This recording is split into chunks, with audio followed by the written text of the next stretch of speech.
Once upon a time, in a city named Venice, the most amazing story took place. It was early in the morning when Bassi finally arrived in Venice. Earlier this week, he had decided to visit his old and dear friend, Anthony. The reason for his visit was still unclear. Bassi arrived at his friend's house. He knocked on the door. Anthony opened the door. "Well, hello there, my friend. Come in. It's funny that you've come to visit me today. Gretty is here as well," said Anthony, with a soft and gentle voice. "So, what is the reason of your visit?" asked Anthony curiously.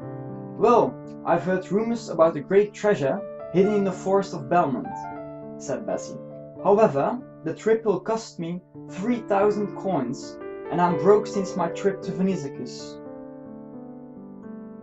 "My dear friend, that's no problem at all. I will happily give you the money," said Anthony kindly.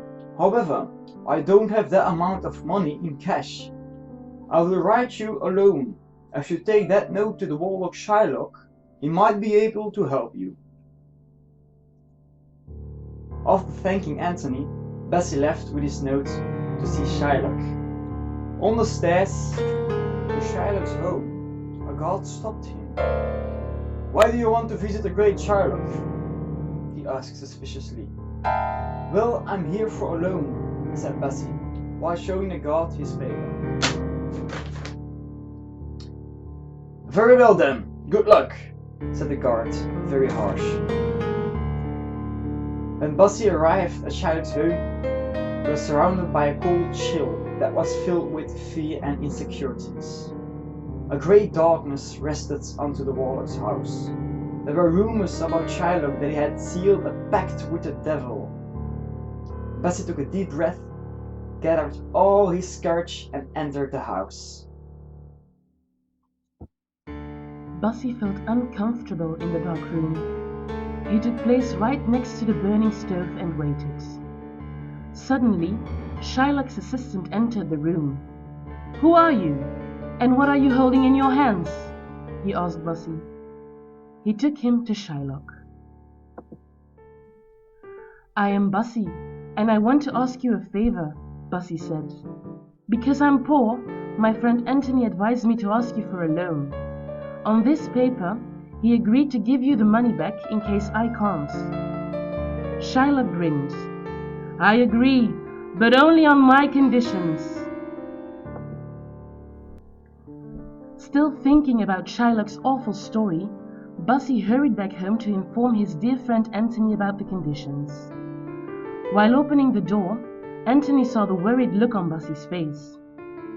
"Didn't it work?" Anthony asked. "No, it did," Bassi smiled. "But I want you to be sure before I continue my path. I need to tell you something." During tea time, Bassi shared every detail with his friends Anthony and Gretty. If Bassi cannot pay the money back, Shylock will make sure Anthony gets eaten by a dragon as a punishment. Yet, Anthony acted brave. "I would do anything for a friend," he said. Reassured by Anthony's kind words, Bassi felt confident to start his journey. He had to cross several rivers to get to the forest. Each night, the moonlight was his faithful friend who showed him the way. Still, Bassi didn't feel as excited as he thought he would. The words of the mean warlock haunted him. What if Bassi would not find the treasure? That would mean that his best friend Anthony gets eaten by a dragon. No money in the world could ever replace Anthony's kind soul. The journey was long and exhausting. Eventually, Bassi's worries faded away. He still thought about Anthony every time he looked at his green lantern. After all, it was a farewell present from his friend. Bassi was convinced they would soon meet again. Several days went by. The only thing keeping Bassi away from the forest was a gigantic ocean. While Bussy was waiting for his final means of transportation, he saw an old man sitting on the deck. "Also searching for the mysterious treasure?" the man asked. Bussy nodded. The old man laughed. "Good luck, mate. Hope your brains won't disappoint you." After another long journey across the ocean, Bussy had almost reached the magical forest. While he was on his way, he encountered others who had tried to find the treasure. "Why didn't you succeed?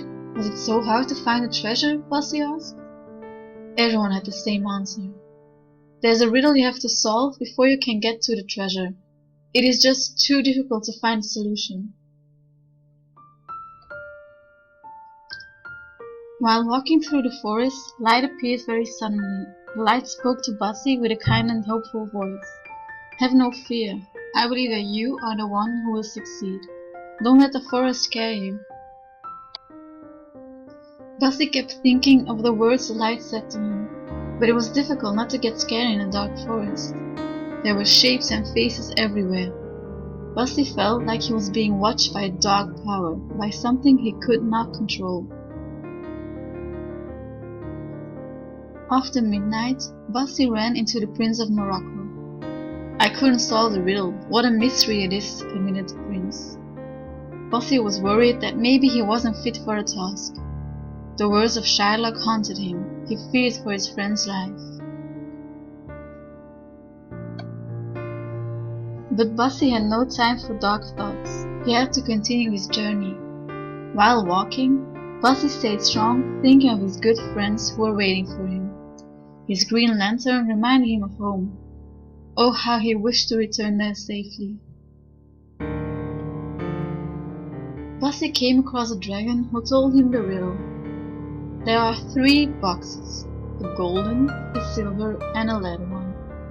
If you choose the golden box, you shall gain what many men desire. The silver box will give you what you deserve. If you pick the lead one, you will have to give everything you have in return. When the moon is full, I'll need your answer," the dragon smirked.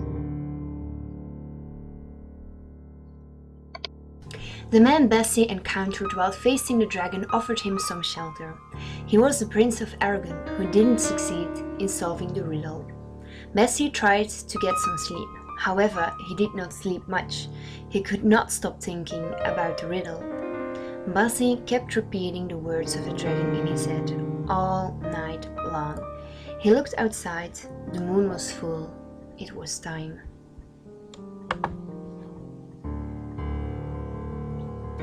There are 3 boxes, a golden, a silver, and a lead one. If you choose the golden box, you shall gain what many men desire. The silver box will give you what you deserve. If you pick the lead one, you will have to give everything you have in return.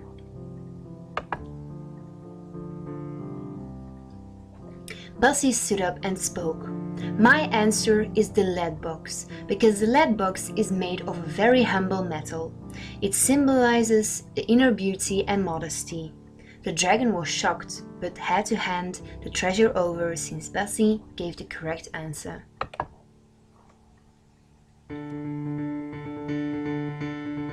Bussy didn't have much time to celebrate his victory.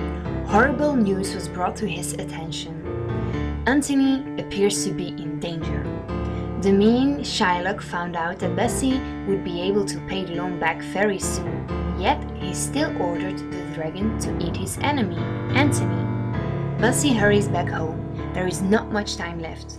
Will he be in time to save Antony? Who dares to disturb me before my meal? Yelled the dragon, irritated.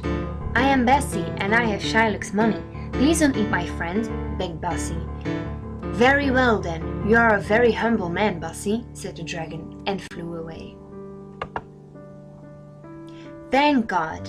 Antony was saved. To celebrate, Antony decided to throw a feast in honor of his dear friend Bussy.